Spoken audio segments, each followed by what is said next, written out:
there, beautiful people. It's a lovely day. I welcome you back to my channel where I give you your usual Chelsea update.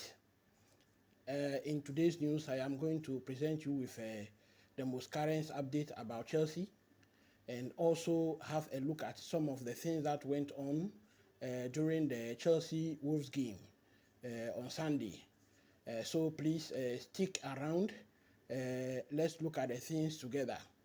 Now, in the Chelsea news, the first news coming in, Chelsea have agreed in principle a fee to sell Harvey to Steven Gerrard's Saudi Pro League Al Ettifaq.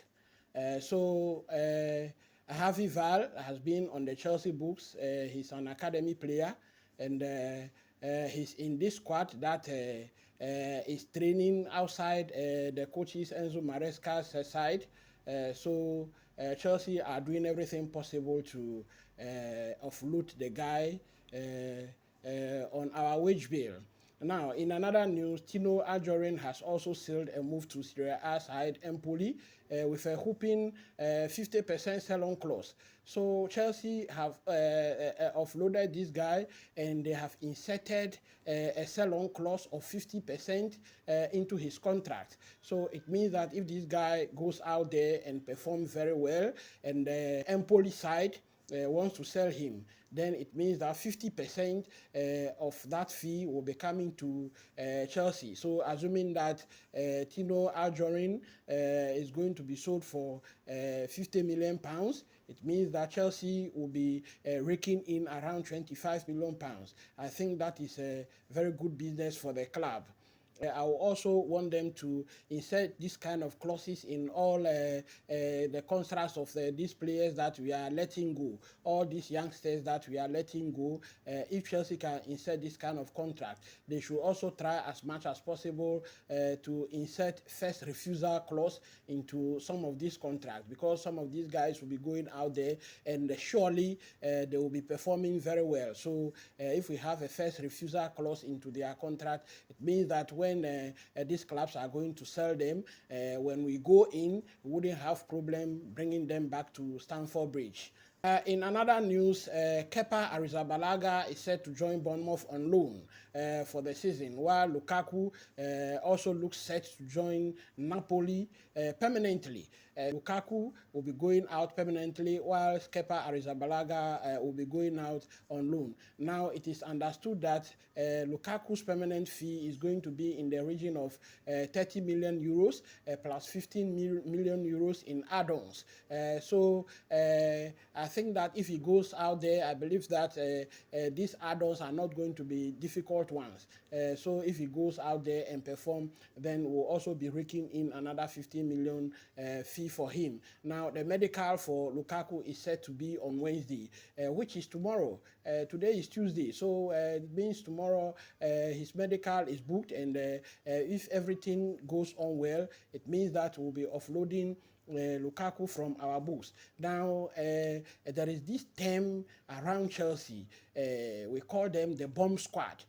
So all these players that I am mentioning now, they are from the bomb squad. So if Chelsea is able to offload these players from the bomb squad, that will be very good for Chelsea, because although these players are there and they are not training with the coach, they are still on our wage bill, and so they are earning money from Chelsea. So if we can offload them, that would be very nice for Chelsea. TINO, for instance, and Harvey they are academy players, and so when they go out, that will be pure profit on the books of Chelsea. So that will be very good for us. Now, in a very exciting news, today, Sky Sports is reporting that Chelsea are linked with Ivan Toney. Now, they are reporting that Chelsea are closing in for a move for Brentford striker Ivan Toney. Although Toney is 28 years old and he looks not to fit into our age bracket, I think that his Premier League experience that he brings in will be very good for the club. It is also understood that there are offers from the Saudi Pro League for Ivan Toney. Yesterday, some news came in that he has even accepted some of the offers. But see, we are going to give Toney Premier League football, and I believe strongly that if you put Premier League football on the table for Toney, I believe that he will choose Premier League football. And so I believe that Toney will fit into our wage structure very well, and so the wage structure plus the Premier League football, I believe that will make Toney stay around and bang in the goals for us. Now, that reminds me, if Toney comes in, there is McGeary. What do we do with McGeary? I think that if Toney comes in, then McGeary must be allowed to live unknown. He's young and needs a lot of playing time. In fact, rumors from the camp of Chelsea indicate that the Blues are ready to entertain offers for McGeary. Now, if there are offers, then I think that if there's any offer, Chelsea should allow the guy to go on loan and get some playing time. Because if we are able to bring in Ivan Toney or even Victor Osimhen, then it means that we'll be having Nicholas Jackson as one of the strikers, Toney or Osimhen as another striker. Then there's already Nkuku who can fill in the gap. And then we also have the versatile Felix who has just come in. So it means that up top there will be having about 4 players, excluding McGeary. And so if that happens, it will limit his playing time. And so I think that he should also try and accept the situation if it happens so that he goes on loan and get the playing time. I think that the Gihi that we bought was very cheap, and so if we can develop this guy in the right way, he will be. It will benefit Chelsea a lot in the future. Now, there is something cooking at Chelsea. Something is cooking at Chelsea that I am very excited to share with you. You know, those days, there were partnership between players at the club.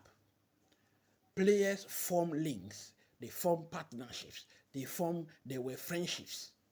You remember the little amigos, the 3 little amigos, Oscar, Mata, and Eden Hazard. When you see or you hear of the 3 little amigos, those were the players. And when these kind of links are formed at Chelsea, it means that we are gearing in towards the Premier League title. Now, when you remember also Fabregas and Diego Costa, when those links were formed between them, you note what came for us. Then also we can also remember Michael Essien, Lampard, and Didier Drogba. Now, what is cooking at Chelsea is we have partnership being formed. It is early days yet, but we have to accept that partnerships have been forming. There is this news around the partnership of Neto and Felix, and they are calling it Netflix.